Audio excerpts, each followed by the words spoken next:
साथ लगाना है। इस वीडियो में आपको बताऊंगी कि ब्रेस्ट फीडिंग की इंपॉर्टेंस क्या है।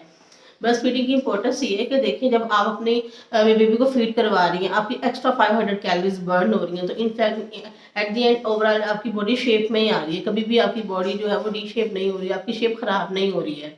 तो ये इनफैक्ट आपके लिए फायदे में ही होता है, और मदर के लिए बेबी के लिए दोनों के फायदे होते हैं। मदर के लिए ब्रेस्ट कैंसर का रिस्क कम होता है। Point to be noted, risk कम होता है, बिल्कुल खत्म नहीं होता। यानी कि जो इसके चांसेस या रिस्क है वो ब्रेस्ट कैंसर का, ओवेरियन कैंसर का जिसे हम अंडादानी का कैंसर कहते हैं, और जो एंडोमेट्रियल कैंसर होता है यानी बच्चादानी का कैंसर, इन सब का रिस्क कम होता है मदर के लिए। और बच्चों के लिए भी ल्यूकीमिया जो एक कैंसर की एक फॉर्म है यंगर एज में, उसका रिस्क कम होता है। और इसके अलावा मदर्स के से बेबी में डायरेक्ट जो कोलेस्ट्रॉम होता है, यानी कि पहले महीने का जो दूध होता है, जो बच्चा पैदा होता है उसके अंदर जो होती हैं शुरू के दूध, कभी भी डिस्कार्ड नहीं करना, वो सबसे इंपॉर्टेंट होता है बेबी के लिए। उसके अंदर एंटीबॉडीज होती हैं जो बेबी को बहुत सी बीमारियों, इलनेसेस एंड इन्फेक्शन से बचाती हैं। ब्रेस्ट फीडिंग का ये फायदा है कि इससे मदर बेबी के अंदर इन्फेक्शन, ईयर इन्फेक्शन कम होता है, स्टमक इन्फेक्शन कम होते हैं, क्योंकि ये पाक होता है, जरासीम से पाक दूध होता है, आपको ना रेडी टू यूज़ होता है, आपको बार बार फीडर उबालने नहीं पड़ते बहुत ज़्यादा। यानी वरना आप अगर फीडर बॉटल फीड पे अपने बेबी को रखते हैं, पूरी रात उठ के आप फीडर ही धोते रहते हैं, दूध ही बनाते रहते हैं फ्रिज में जाके, तो ये बहुत इनकन्वीनियंट हो जाता है। क्योंकि आजकल की मदर ज़्यादातर सिजेरियन को प्रेफर करती हैं, खुद भी इलेक्टिव सिजेरियन भी बहुत सी मदर्स करवाती हैं। नॉर्मल डिलीवरी तो यहाँ पे पाकिस्तान इस एरिया में ख़त्म ही होती जा रही है। तो इस तरह से जब मदर खुद ही हेल्दी फील नहीं करेगी, ऊपर से फीडर की मुशक्क़त, ये एक डबल वो हो जाता है मदर के लिए ना।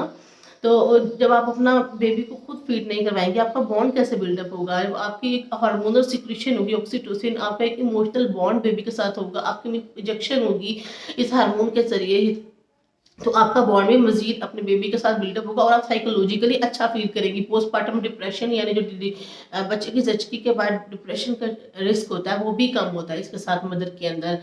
तो और इसके अलावा बहुत से फ़वाइद जो हमें घर की ख़वातीन भी बता देती हैं। और ये कि ब्रेस्ट फीडिंग, अगर ये मिल्क प्रोडक्शन कम हो रही है ना और इंजेक्शन कम हो रही है, तो इसका एक ये है कि आप एक होता है ना प्रोसेस के, जितना आप पिलाएंगे उतना बनेगा।